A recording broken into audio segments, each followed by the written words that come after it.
pārvērsties,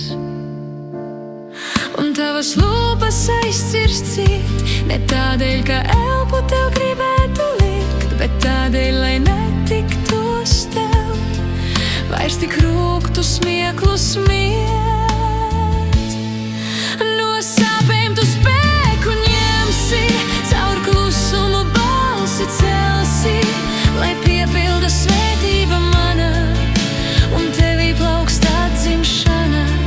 No sāpēm tu spēku ņemsi, caur klusumu sevi celsi, kur pamostas uguns tava un pārvēršas upe manā.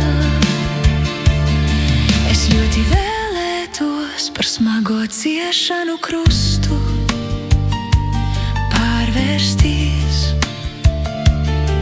un tavus plecus liekt, ne tādēļ, ka vēlētu mūžīgi ciest, bet tādēļ, lai savas Golgātas galā tu spētu atzimt, celties un iet. No sāpēm